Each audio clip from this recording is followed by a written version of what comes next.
Chapitre 12. Rek s'appuya au bastingage tribord, un bras autour des épaules de Virae, et contempla la mer. « C'est étrange, pensa-t-il, comme la nuit peut changer le visage de l'océan. » C'était un vaste miroir fluide où se reflétaient les étoiles. Une jumelle de la lune y flottait, fragmentée et éthérée, à 2 kilomètres à peine, toujours à 2 kilomètres. Une brise légère gonfla la voile triangulaire, tandis que le vaurien se taillait une route blanche à travers les vagues, longeant et remontant doucement avec la houle. Le second était à l'arrière au gouvernail, son bandeau argenté étincelant dans le clair de lune. À l'avant, un jeune marin indiquait la course à suivre, avertissant des changements de profondeur lorsqu'il passait au-dessus des récifs immergés. Tout n'était que tranquillité, paix et harmonie. Le clapotis régulier des flots ajouta au sentiment d'isolement que ressentait Rek en contemplant la mer. Avec des étoiles au-dessus et en dessous d'eux, il semblait flotter sur les mers galactiques, bien loin des luttes humaines qui les attendaient. « C'est ça le bonheur !» songea Rek. « À quoi penses-tu » lui demanda Virae, tout en lui prenant la taille. « Je t'aime » répondit-il. Un dauphin fit surface, juste à côté d'eux. Il s'annonça par une mélodie de bienvenue et repartit en quête des profondeurs. Rek regarda la leste silhouette nager au milieu des étoiles. « Je sais que tu m'aimes, » dit Virae, « mais je te demandais à quoi tu pensais. »« À ça. Je suis heureux, en paix. Évidemment, nous sommes sur un bateau, et la nuit est douce. »« Femme, tu es trop terre-à-terre, » lui dit-il en l'embrassant sur le front. Elle leva la tête pour le regarder et lui sourit. « Si c'est ce que tu crois, alors tu n'es qu'un imbécile. C'est juste que je n'ai pas ton expérience dans le domaine des mensonges enjôleurs. »« Ce sont des mots bien durs, madame. Tu penses que je te mentirais ? Plutôt me trancher la gorge. »« Je peux t'aider si tu veux. Combien de femmes t'ont entendu dire que tu les aimais ? » ?»« Des centaines, » répondit Rek, en voyant le sourire s'effacer petit à petit de ses yeux. « Alors pourquoi devrais-je te croire ? » ?»« Parce que tu me crois. » »« Ce n'est pas une réponse. »« Mais si, c'en est une. Tu n'es pas une fille de ferme complètement nigaude qui se fait berner par un sourire facile. Tu sais reconnaître la vérité quand tu l'entends. Pourquoi est-ce que tu doutes de moi tout d'un coup ? » ?»« Je ne doute pas de toi, espèce de mufle. Je voulais simplement savoir combien de femmes tu avais aimé. »« Avec lesquelles j'ai couché, tu veux dire ? Si ça te plaît d'être aussi grossier, je ne sais pas, mentit-il.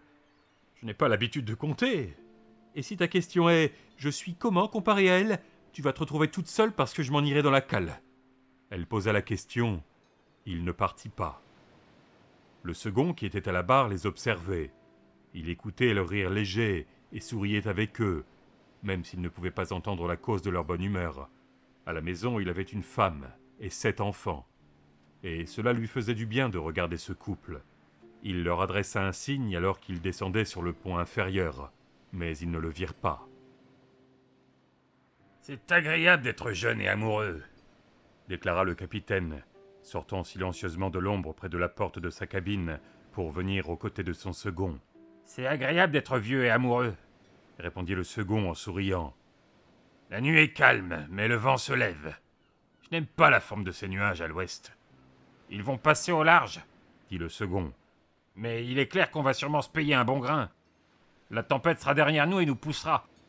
On va peut-être gagner un jour ou deux. »« Vous saviez qu'ils allaient à Delnoch ?»« Oui, » répondit le capitaine, grattant sa barbe rouge, tout en vérifiant leur cape grâce aux étoiles.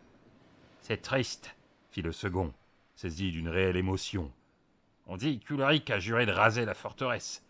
Vous êtes au courant de ce qu'il a fait à Gulgotir ? Il a fait tuer un défenseur sur 2 et un tiers des femmes et des enfants. Il les a alignés et a demandé à ses guerriers de les abattre. Il paraît. Ce ne sont pas mes affaires. Cela fait des années que nous négocions avec les nadirs. Ce sont des gens très bien. Pas pires que les autres. Je suis d'accord. J'ai été marié à une nadir dans le temps, une vraie tigresse. Elle s'est enfuie avec leur étameur. Plus tard, j'ai appris qu'elle lui avait tranché la gorge et volé son chariot. Elle ne voulait sans doute que le cheval, déclara le capitaine. Elle a dû se payer un vrai nadir en échange. Les deux hommes ricanèrent, et puis firent silence un moment pour apprécier l'air du soir. « Pourquoi vont-ils à Delnoch ?» demanda le second. « C'est la fille d'Adelnar. Je ne sais pas quel genre d'homme est le comte. Si c'était ma fille, je me serais arrangé pour qu'elle ne revienne pas. Je l'aurais expédiée à l'endroit le plus reculé au sud de l'Empire. Les nadirs y arriveront un jour et iront encore plus loin. Ce n'est qu'une question de temps. Eh bien, en attendant, énormément de choses peuvent arriver. Déjà, les Draenei se seront rendus depuis longtemps. Regarde, voilà ce maudit albinos et son ami. Il me file la chair de poule. » Le second jeta un coup d'œil le long du pont. Serbitar et Vintar se tenaient près du bastingage bâbord. « Je vous comprends. Ils ne disent jamais rien. Je serai content quand ils seront partis, » déclara le second, faisant le signe de la griffe contre son cœur. « Ça ne protège pas de ce genre de démon, » commenta le capitaine. Serbitar sourit, et Vintar déclara « Nous ne sommes pas vraiment populaires, mon garçon. » « Oui, il en est toujours ainsi. C'est difficile de contenir son mépris. Mais tu dois le faire. J'ai dit difficile, pas impossible. » C'est jouer sur les mots. Constater que c'est dur, c'est comme admettre la défaite, dit Vintar. Vous faites toujours l'érudit, père abbé. Tant que le monde aura des élèves, maître prêtre. Serbitar sourit, ce qui était rare. Une mouette tournoyait au-dessus du bateau. Instinctivement, l'albinos effleura son esprit alors qu'elle décrivait un arc de cercle autour du mât. Son esprit ne recelait ni joie, ni tristesse, ni espoir, seulement la faim et le besoin. Et aussi la frustration que le bateau ne lui offre aucune nourriture. Soudain, un violent sentiment d'exultation renversa l'esprit du jeune prêtre. C'était une impulsion mentale d'une puissance incroyable. Son corps fut irradié par la plénitude et l'extase. Il dut s'agripper fortement au bastingage et retint la sonde de son esprit tout près de la cabine de rec, avant de revenir sur le pont. « Leurs émotions sont très fortes. Il serait inconvenant de s'étendre sur le sujet. » lâcha Serbitar d'un ton guindé. On pouvait le voir rougir sous le clair de lune. « Et pourquoi ça, Serbitar, mon ami ? Il n'y a pas beaucoup de choses en ce monde qui vaillent que l'on soit là. Et l'une de ces choses est la capacité qu'ont les gens de s'aimer les uns les autres, d'une fougue passionnelle et constante. Je prends plaisir à ce qu'ils fassent l'amour. Pour eux, c'est une chose très belle. »« Vous êtes un voyeur, père abbé, » rétorqua Serbitar en souriant. Vintar rit à haute voix. « C'est vrai, ils ont tellement d'énergie, les jeunes. » Soudain, le visage mince et sérieux d'Arbedac apparut dans l'esprit des deux hommes. Il avait les traits tirés. « Je suis désolé, » dit-il dans une vibration. « Il se passe des choses graves à Drosdelnoch. »« Parle, » dit Serbitar. « Le comte est mort. Et il y a des traîtres dans la forteresse. Ulrich a donné l'ordre de faire assassiner Drus. » « Formez un cercle autour de moi !» hurla Drus aux hommes épuisés qui arrivaient du mur en chancelant. « Et maintenant, asseyez-vous avant de tomber !» Ses yeux bleus scrutèrent le cercle et il renifla avec mépris. « Bande de crapules! Vous vous prenez pour des soldats, lessivés après quelques courses. Dans quel état allez-vous être après 3 journées de combat, nuit et jour, face à des nadirs 50 fois plus nombreux que vous, hein ?» Personne ne répondit. La question était trop évidente d'un point de vue rhétorique. En effet, la majorité des hommes étaient ravis de se faire admonester ainsi. Cela représentait un petit répit dans leur entraînement sans fin. Drus désigna Gilad. « Toi, quels sont les 4 groupes qui se trouvent ici ?» Gilad se retourna et scruta les visages. « Karnak, Bild, Korbadak et... je ne sais pas quel est le dernier. »« Et alors ?» beugla le vieil homme. « Aucun de vous ne répond à sa place ? Quel est le 4e groupe ?»« Faucon !» fit une petite voix à l'arrière. « Bon, officier de groupe, avancez !» dit Drus. « Les autres, faites une pause. » Il se mit un peu à l'écart et fit signe aux officiers de le suivre. « Bien. Avant que je ne vous dise ce que je veux, est-ce que l'officier du groupe Faucon peut se faire connaître ?»« Je suis l'officier, monsieur. Danedes. déclara un jeune homme petit mais trapu. Alors tu vas me dire pourquoi tu n'as pas nommé ton groupe quand j'ai posé la question? Pourquoi est-ce un fermier boutonneux qui l'a fait pour toi? Je suis partiellement sourd, monsieur, et quand je suis fatigué et que le sang bat à mes tempes, j'entends presque plus rien. Dans ce cas, Donedes, considère-toi comme relevé du commandement du groupe Faucon. Vous ne pouvez pas me faire ça! J'ai toujours exécuté les ordres de mon mieux. Vous ne pouvez pas m'humilier de la sorte, dit le jeune homme en haussant le ton. Écoute-moi bien, espèce de jeune crétin. Il n'y a pas de honte à être sourd. Et tu pourras venir avec moi sur les remparts si tu le désires, lorsque les nadirs arriveront. Mais bon sang, comment peux-tu espérer me servir correctement si tu ne peux pas entendre mes ordres? Je me débrouillerai, rétorqua Donedes. Et tes hommes, eux, comment vont-ils se débrouiller s'il faut qu'ils te demandent conseil? Que se passera-t-il si l'on sonne la retraite et que tu ne l'entends pas? Non, ma décision est prise. Tu es relevé de tes fonctions. Je demande à voir Ganorine. Comme tu veux. Mais ce soir, j'aurai un nouveau dun pour le groupe Faucon. Et maintenant, retournons à nos moutons. Je veux que chacun d'entre vous, c'est valable pour toi aussi, Edès, sélectionne ces 2 hommes les plus costauds, les meilleurs à la lutte, à main nue, peu importe. Ils vont avoir la possibilité de me faire mordre la poussière. Ça devrait adoucir le moral des troupes. Exécution! Dun Mendar convoqua Gilad dès qu'il fut de retour dans son groupe, et il s'assit au milieu de ses hommes pour exposer l'idée de Drus. Des rires fusèrent quand plusieurs soldats se portèrent volontaires immédiatement. La cohue ne tarda pas, les hommes s'époumonnant pour obtenir le droit de terrasser le vieillard. Et pendant ce temps, Drus riait à gorge déployée. Assis à l'écart, il épluchait une orange. Finalement, les pères furent sélectionnés, et Drus poussa un grand coup sur ses jambes pour se relever. Il y a une raison à ce petit exercice, mais je vous l'expliquerai après. Pour l'instant, considérez ceci comme un léger divertissement, déclara Drus, les mains sur les hanches. Toutefois, je sais que les spectateurs sont toujours plus attentifs s'il y a quelque chose à gagner.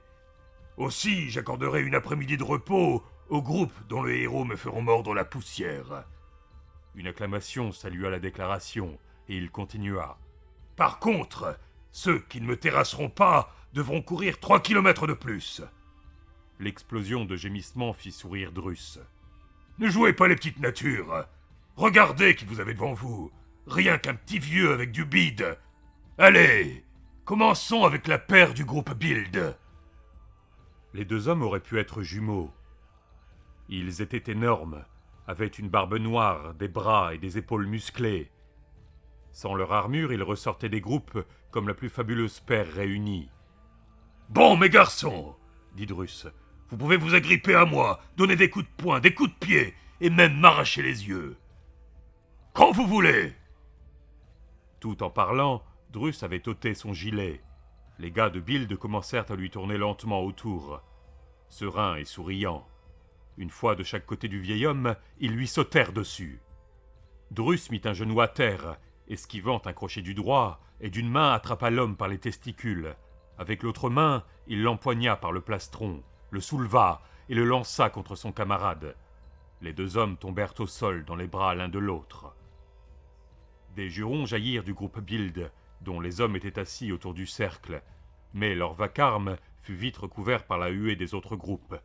« Au suivant, Gorbadak !» annonça Drus. Ces 2-là avancèrent plus prudemment que leurs prédécesseurs. Puis le plus grand plongea vers la taille de Drus, les bras tendus.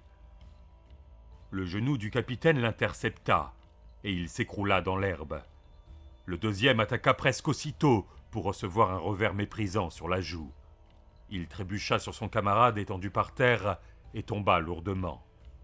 Le premier était inconscient. Il fallut le tirer hors du cercle. « Et maintenant, Faucon !» dit Drus. Cette fois-ci, il les regarda s'avancer, puis mugit le plus fort possible et les chargea. Sous la surprise, la mâchoire du premier se décrocha. Le 2e recula d'un pas et trébucha. Drus frappa le premier d'un direct du gauche. Son adversaire partit au sol et ne bougea plus. « Karnak !» Gilad et Bregan pénétrèrent dans le cercle. Drus avait déjà vu le brun auparavant, et il aimait bien son air. « Un guerrier né !» avait-il pensé à ce moment-là. Il prenait plaisir à voir le regard de haine que lui lançait le jeune homme chaque fois que Drus riait de lui. Et puis, il avait aimé la façon dont il était allé aider Aurine. Le regard de Drus se porta sur le second. Il devait sûrement y avoir une erreur. Le rondouillard n'était pas un combattant, et ne le serait jamais. Il était d'un naturel accommodant et résistant, mais pas un guerrier. Gilad se lança à l'assaut, tout en se mettant en garde, alors que Drus levait ses poings. Ce dernier se tortillait pour le garder dans son périmètre de vue. Puis, entendant un bruit derrière lui, il se retourna, pour voir le gros l'attaquer, broncher, et tomber à ses pieds, jambes et bras écartés. Drus ricana et se retourna pour s'occuper de Gilad, mais reçut un coup de pied projeté dans la poitrine. Il recula d'un pas pour récupérer, mais le gros avait roulé derrière lui, et Drus tomba par terre en grognant. Un rugissement colossal jaillit de 200 gorges. Drus sourit et roula sur lui-même pour se relever doucement, levant la main pour réclamer le silence. « Je veux que vous réfléchissiez tous à ce que vous venez de voir aujourd'hui, mes garçons, » déclara Drus. « car ce n'était pas qu'un jeu. Vous avez vu ce qu'un homme seul pouvait faire, mais aussi ce qu'un petit peu de travail d'équipe pouvait donner. Alors bien sûr, les nadirs submergeront ces murs. Vous serez très occupés à vous défendre, mais il vous faudra faire plus que ça. Il vous faudra protéger vos camarades chaque fois que vous le pourrez, car aucun guerrier ne peut se défendre contre une épée dans le dos. Je veux que chacun d'entre vous se trouve un frère d'épée. Vous n'avez pas besoin d'être amis, cela viendra. Il va vous falloir de la complicité, et ça se travaille. Vous vous protégerez les uns les autres quand viendra l'assaut. Alors faites bien votre choix. Ceux qui perdront un frère d'épée quand les combats auront commencé, dépêchez-vous d'en trouver un autre. Si vous n'en trouvez pas, voyez ce que vous pouvez faire pour aider les autres autour de vous. J'ai été un guerrier pendant plus de 40 ans. 2 fois plus longtemps que ce que la plupart d'entre vous ont vécu. Souvenez-vous-en. Ce que je vous dis est important, car j'ai survécu. Il n'y a qu'une seule façon de survivre pendant une guerre, c'est de ne pas avoir peur de mourir. Vous découvrirez bientôt que d'excellents épéistes peuvent se faire tuer par des sauvages incultes qui se trancheraient les doigts si on leur demandait de couper de la viande. Pourquoi ? Parce que le sauvage n'a pas peur. Pire, c'est peut-être berserk. L'homme qui recule d'un pas devant un guerrier nadir vient de faire son premier pas dans l'éternité. Il faut lui tenir tête de sauvage à sauvage. Vous avez entendu dire que c'était une cause perdue, et vous l'entendrez à nouveau.